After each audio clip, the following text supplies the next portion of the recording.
जय हिंद दोस्तों, आपका स्वागत है हमारे YouTube channel Golu education centre पर। दोस्तों आज हम पढ़ने वाले हैं एमपी बोर्ड कक्षा 10वीं की गणित प्रश्नावली 4.2 का पहला सवाल, जो कि दोस्तों हमने इसकी जो पीछे वाली प्रश्नावली है वो पीछे वाले वीडियो में हमने सॉल्व कर ली थी। अब हम दोस्तों देखने वाले हैं प्रश्नावली 4.2 का पहला सवाल, जो कि आपको दिखाई दे रहा होगा, जिसमें लिखा हुआ है, देखिए दोस्तों क्या लिखा हुआ है। इसमें लिखा हुआ है प्रश्नावली 4.2। पहला प्रश्न इसमें क्या लिखा हुआ है दोस्तों, गुणनखंड विधि से निम्न द्विघात समीकरणों के मूल ज्ञात करना। क्या करना है दोस्तों, हमें गुणनखंड विधि से निम्न द्विघात समीकरणों के मूल ज्ञात करना है। चलिए दोस्तों इस पे देख लेते हैं, द्विघात बहुपद किसे कहते हैं। क्या देखना है दोस्तों, हमें द्विघात बहुपद किसे कहते हैं। पहले हम यह दोस्तों समझते हैं कि द्विघात बहुपद किसे कहते हैं। जिसकी अधिकतम घात दोस्तों क्या हो, 2 हो, उसे द्विघात बहुपद कहते हैं। चलिए दोस्तों द्विघात बहुपद क्या कहते हैं दोस्तों, इसमें दोस्तों इसमें कितने की घात है दोस्तों, 2 की घात है, तो यह कैसी है संख्या है दोस्तों, द्विघात बहुपद है। देखिए दोस्तों द्विघात बहुपद द्विघात बहुपद का व्यापक रूप क्या होता है दोस्तों, द्विघात बहुपद का व्यापक रूप। देखिए दोस्तों द्विघात बहुपद का व्यापक रूप क्या होता है, ax² plus bx plus c बराबर, ये क्या है दोस्तों, द्विघात बहुपद का व्यापक रूप है। यदि हम इसमें क्या लगा देंगे दोस्तों, 0 लगा देंगे, तो यह क्या हो जाएगा, द्विघात व्यापक बहुपद का द्विघात व्यापक समीकरण का रूप हो जाएगा। क्या हो जाएगा दोस्तों, यदि हम यहाँ पर 0 लगा देंगे तो द्विघात समीकरण का व्यापक रूप हो जाएगा। क्या हो जाएगा दोस्तों, यदि हम 0 लगा देंगे तो द्विघात व्यापक समीकरण का रूप हो जाएगा। क्या हो जाएगा दोस्तों, यदि 0 लगा देंगे तो द्विघात बहुपद समीकरण का व्यापक रूप हो जाएगा। द्विघात बहुपद के समीकरण का व्यापक रूप हो जाएगा, व्यापक रूप हो जाएगा। देखिए दोस्तों इसमें कौन कौन सी संख्या आती है, चर संख्याएं आती हैं और अचर संख्याएं आती हैं। चर संख्या क्या कहलाती है दोस्तों, जो कि जिसका मान क्या हो जाए दोस्तों, बदल जाए। चर संख्या क्या कहलाती है, जिसका मान, अचर संख्या और चर संख्या। अचर संख्या क्या कहलाती है दोस्तों, अचर संख्या का मतलब दोस्तों जिसका मान नहीं बदले। अचर संख्या का मतलब क्या है दोस्तों, जिसका मान ना बदले। अचर संख्या दोस्तों क्या होती है, जिसका मान ना बदले। मतलब जैसे क्या है दोस्तों, 1 हो गया, 2 हो गया, 3 हो गया। और चर संख्या क्या कहलाती है दोस्तों, जिसका मान बदल जाए। जिसका मान क्या हो दोस्तों, मान बदल जाए, उसे क्या कहते हैं, चर संख्या कहते हैं। क्या कहते हैं दोस्तों, चर संख्या कहते हैं। क्या कहते हैं दोस्तों, जैसे x हो गया, y हो गया और z हो गया। चर संख्या दोस्तों किसके रूप में रहती है, चर संख्या x और y के रूप में रहती है। वो अचर संख्या रहती है दोस्तों, जो गिनती होती है उसके रूप में होती है। चलिए दोस्तों अब समय बर्बाद ना करते हुए सवाल को करते हैं। ये तो आपको पता हो गया है दोस्तों कि द्विघात बहुपद किसे कहते हो, या द्विघात बहुपद समीकरण या संख्या किसे कहते हैं जिसमें अधिकतम कितने की घात हो दोस्तों, 2 की घात हो, उसे द्विघात बहुपद कहते हैं। और यदि 0 लगा है तो द्विघात बहुपद समीकरण उसे कहते हैं। चलिए दोस्तों इसको साफ करते हैं। अब पहला सवाल करते हैं। देखिए दोस्तों इसमें क्या लिखा हुआ है, फर्स्ट इंटू लास्ट। क्या करना है दोस्तों, हमें फर्स्ट और लास्ट का क्या करना है, पहले हमें गुणा करना है। इन दोनों का क्या करना है दोस्तों, हमें गुणा करना है। तो क्या कर देंगे दोस्तों, x² माइनस 10। गुणा करने में कितना आया दोस्तों, हमारे पास 10x आए। कितने आए दोस्तों, माइनस के 10x²।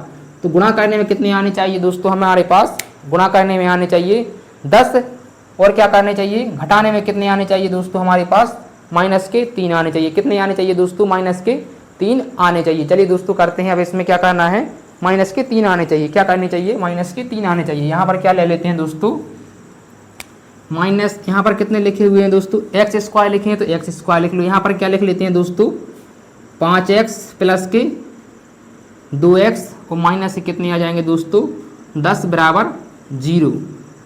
देखिए दोस्तों यहाँ पर हमने x² फर्स्ट और इंटू लास्ट का गुणा किया था, कितना आ गए थे दोस्तों, हमारे पास 10x² आ चुके थे। और हमें क्या करना है दोस्तों, घटाने में कितने आने चाहिए हमारे पास, माइनस के 3। फर्स्ट इंटू लास्ट का गुणा करना है और घटाने में जो बीच की संख्या है यहाँ पर कितने आने चाहिए दोस्तों, हमारे पास 3x आने चाहिए। तो देखिए दोस्तों, यदि हम 5 में से 2 हटाएंगे, माइनस के 5 में से 2 हटाएंगे तो माइनस के कितने आ जाएंगे दोस्तों, हमारे पास माइनस के 3 आ जाएंगे। यदि हम गुणा करेंगे -5 का प्लस के 2 में तो कितना आ जाएगा हमारे पास, माइनस के 10x स्क्वायर आ जाएंगे। इसीलिए हमने क्या लिख दिया है दोस्तों, माइनस के 5x प्लस के 2x। अब इन दोनों में देखना है दोस्तों हमें क्या कॉमन, क्या देखना है दोस्तों, इन दोनों में देखना है हमें कॉमन। इसको हम तोड़ के लिख देते हैं। x पे 2 की घात लिखी है ना दोस्तों, तो यहाँ पर x को डबल बार लिख सकते हैं कि नहीं, x को डबल बार लिख दिया। यहाँ पर क्या है, माइनस का चिन्ह है तो माइनस लगा दिया। 5 है तो 5 को ऐसा लिख सकते हैं ना, 5 गुणे x, ऐसा तो लिख सकते हैं ना।